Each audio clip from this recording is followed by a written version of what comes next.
2011 16 வரையிலும் நான் சட்டமன்ற உறுப்பினராக இருந்த நேரத்தில்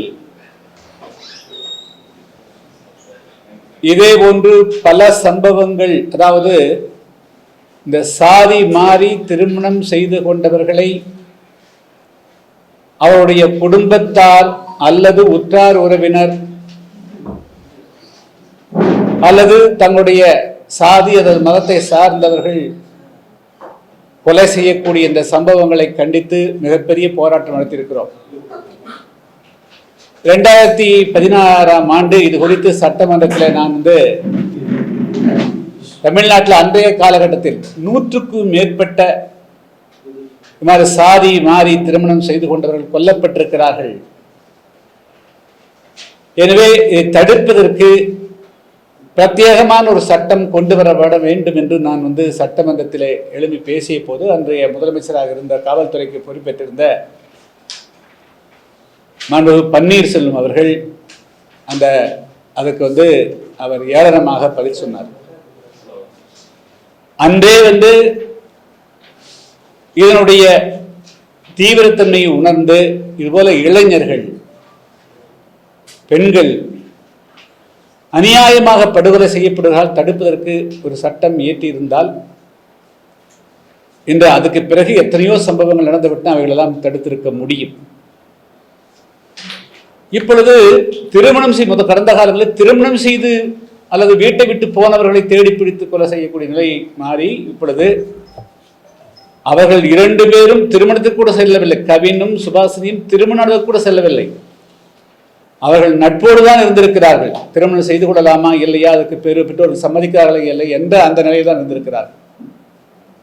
ஆனால் அந்த நிலையிலேயே படுகொலை செய்ய எப்படி ஒரு குழந்தை சிசு கொலையோ அதுபோல அதை விட கொடுமையாக இந்த கொலை சம்பவம் நடந்திருக்கிறது. இது இப்பொழுது தமிழ்நாட்டையும் தாண்டி அகில இந்திய அளவில் அகில உலக அளவில் தமிழ்நாட்டுக்கு ஒரு மிகப்பெரிய தலைக்குறிவை உருவாக்கி இருக்கிறது.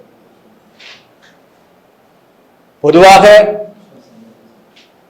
கொலைகளே கூடாது என்று இருக்கின்ற பொழுது இதுபோல 18 வயது நிரம்பியவர்கள் 21 வயது நிரம்பியவர்கள் திருமணத்துக்கான வயது ஆனவுடன் ஆண்கள் 25 அல்லது பெண்கள் 18 வயதுக்கு நிரம்பியவர்கள் சட்டபூர்வமாக திருமணம் செய்து கொள்வதற்கு உண்டான உரிமை இருக்கின்ற பொழுது ஒருவேளை அவர்களுக்கு பெற்றோர்களுக்கு நாங்கள் பிள்ளையை பெற்றோம், படிக்க வைத்தோம், வேலை வாங்கி கொடுத்தோம் என்ற உணர்வில் அவர்கள் இந்த விஷயத்தை அணுகி தங்களுடைய கட்டுப்பாட்டை மீறி செல்லுகின்ற பொழுது அவர்களை ஒழித்து கட்டுவது என்ற நிலைக்கு வருவது இது ஒரு நாகரிகமான சமுதாயத்தினுடைய அடையாளமாக கருத இயலாது. இருக்கும் தமிழ்நாடு பிற மாநில காட்டிலும் பல்வேறு முக்கியமான முன்போக்கு கருத்துக்களை பேசுகிறோம். திராவிடம் பேசுகிறோம். இன்னும் சொல்ல போனால் 1967 70களில் மிக பிரபல்யமாக பேசப்பட்டது கலப்பு திருமண தம்பதிகளுக்கு தங்கப்பதக்கம். இதுதான் அன்றைய காலகட்டத்தில் இருந்த ஒரே முத்திரை பதித்த விளம்பரம் என்று சொன்னால் அது கலப்பு திருமண தம்பதிகளுக்கு தங்கப்பதக்கம். இதுதான் மிக முக்கியமானது. அப்போ ஒரு அரசு, ஒரு கட்சி, பல தாங்களே இந்த நாட்டில் கலப்பு திருமணம் செய்யப்பட வேண்டும், அந்த திருமணங்களுக்கெல்லாம் தலைமை தாங்கி சுயமரியாதை திருமணங்களாக நடத்தி வைத்து இளைஞர்கள் மத்தியில் அந்த கருத்தை விதைத்து விட்டு அது பயிராகின்ற பொழுது, அது விளைச்சலுக்கு வருகின்ற பொழுது அதை வேரோடு புடுங்கி இருந்தால் எப்படி சரியாக இருக்க முடியும்? இன்னைக்கு அறிந்து அறியாமலோ திராவிட சிந்தனையாளர்கள் தமிழ்நாட்டில் அந்த சிந்தனையை வளர்த்தீர்கள்.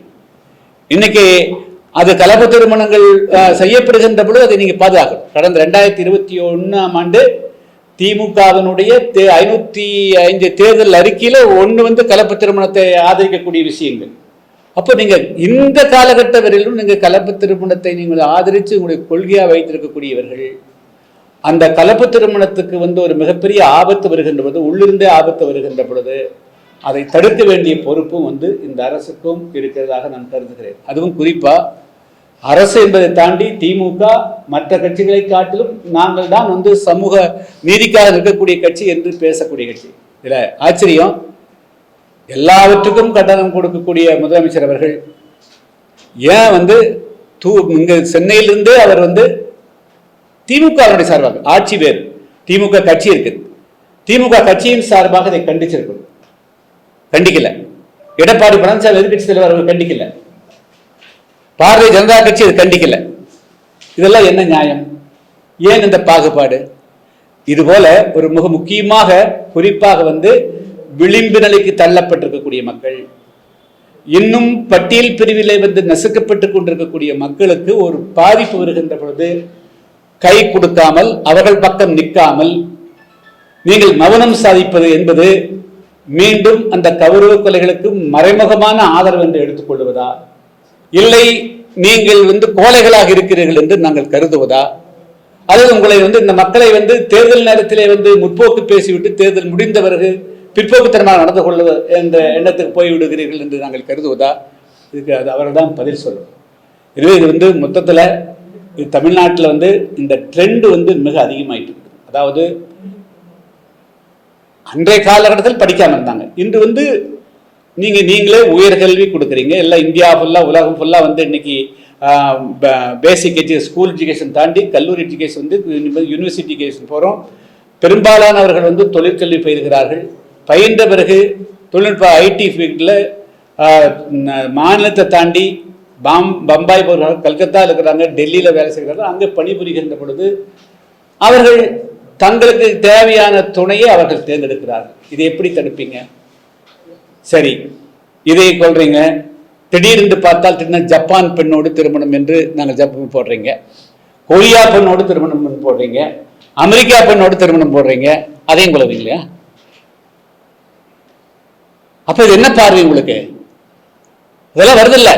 அந்த பெண் மாப்பிள்ளை, அந்த மாப்பிள்ளைங்கிறீங்க, அந்த பெண்ணுங்கிறீங்க, வேற நாட்டுடைய பெண்ணுன்னு சொல்றீங்க. ஆனால் தமிழ்நாட்டில் இருக்கக்கூடிய இந்த தமிழ் மொழி பேசுறீங்க, தமிழ் பண்பாடு, தமிழ் இனம் பேசக்கூடிய இந்த தமிழ்நாட்டில் அந்த பூர்வீக குடி மக்கள், இந்த தமிழ்நாட்டினுடைய உண்மையான சொல்ல போனால் தமிழ் மண் அவர்களுக்கு சொந்தமான மண், இந்த மண்ணுடைய குழந்தைகள் அவர்கள் படித்து மேலே வந்த பிறகு இவங்க கட்டாயப்படுத்தி பண்ணல. இதே சப்போஸ் இந்த கவின் அந்த பெண்ணை ஏமாத்தி இருப்பதாக வைத்துக் கொள்வோம், அப்ப என்ன சொல்லும்? பாருங்க, படிச்சுட்டு இவங்க காதலிச்சு ஏமாத்திட்டாங்கன்னு குற்றச்சாட்டு சொல்லுவீங்கல்ல. ஆனால் அந்த மாதிரி எந்த விதமான ஏமாற்றம் செய்யாமல் உண்மையாக நின்று இன்னும் 6 மாதம் கழிச்சு நீங்க பெற்றோர்கிட்ட சொல்லு அப்படிங்கிற அளவுக்கு அவன் ஒரு பொறுமை காத்திருக்கக்கூடிய அந்த இளைஞனை கொலை செய்வது எந்த விதத்தில் நியாயம்? இது நான் அவனுடைய சகோதரன் சுர்ஜித்தை மட்டும் கொலை செய்ததாக நாங்கள் கருதவில்லை. அவர்களுக்கு பின்னால் ஒரு மிகப்பெரிய சதிகார கும்பல் செயல்பட்டு கொண்டிருக்கிறது. தனி ஒருவன், ஆமா, அவன் தனி நபராக கிடையாது என்று சொன்னால் இன்னும் சொல்றேன். அதாவது திவ்யா இளவரசன் மேட்டர்லையும் கூட அவங்க பெற்றோர்கள் அந்த திருமணத்தை ஏற்றுக்கொள்ளக்கூடிய அளவுக்கு வந்துட்டாங்க. ஆனால் அங்க இருக்கிற ஊருக்காரன் 4-10 பேர் இது உனக்கு வேணா இல்லாம என்னுடைய எங்களுக்கு இருக்காதுன்னு சொல்லி என்னங்க அக்யூஸ் பண்றேன். அதாவது அவ மட்டும் இல்ல, ஒரு மிகப்பெரிய கும்பல் பின்பலமா இருக்குது. நான் அக்யூஸ் பண்றேன், நான் எனக்கு சந்தேகம் எல்லாம் கிடையாது. ஏன்னா அந்த பையன் ஒருத்தனால ஒரு ஆளை கொலை பண்ண முடியாது, ரொம்ப கஷ்டம். அவன் பயிற்சி கொடுத்துருக்குறாங்க, மைண்டை மாற்றி இருக்கிறாங்க, பல விஷயங்கள் நடக்குது. அதனால இதனுடைய பல பரிமாணங்களையும் தமிழ்நாடு அரசு ஆய்வு செய்யணும். தமிழ்நாட்டில் தொடர்ந்து குறிப்பாக தென் தமிழகத்தை மையமாக வைத்து இது இப்பொழுது அதிகமாக, முதல்ல வடக்கு தமிழகத்தில் தான் இது அதிகமாக இருந்தது. இப்பொழுது தென் தமிழகத்துக்கும் ஏற்கனவே தென் தமிழகத்தில் 2021 இப்போ இதுவெல்லாம் ஒரு 100க்கும் மேற்பட்ட இளைஞர்கள், தேவேந்திர இளைஞர்கள் கொல்லப்பட்டிருக்கிறார்கள். அது குறித்து நான் இங்கேயே பல பிரஸ் மீட் நடத்திக்கிறேன். இப்பொழுது இது கௌரவ கொலைகள், ஆணவ கொலைகள், சாதி மாறி திருமணம் செய்யக்கூடிய அந்த நிலை என்று அதுக்கு பல பேர் கொடுத்துக்கலாம்.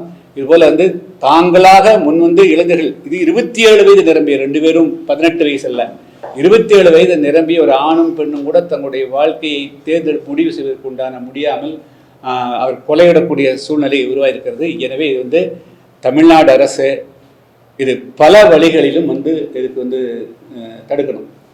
செய்திகளை உடனுக்குடன் தெரிந்து கொள்ள கீழ்கண்ட கேபிள் மற்றும் டிடிஹெச் நெட்வொர்க்குகளில் எம்நாடு செய்தி தொலைக்காட்சியை காணுங்கள். பாதகம் செய்பவரை கண்டால் நாம் பயம் கொள்ளலாகாது பாப்பா. மோதி மிதித்து விடு பாப்பா, அவர் முகத்தில் உமிழ்ந்து விடு பாப்பா. அண்மை செய்திகளை உடனுக்குடன் தெரிந்து கொள்ள இணைந்திருங்கள் எம் நாடு தொலைக்காட்சியுடன்.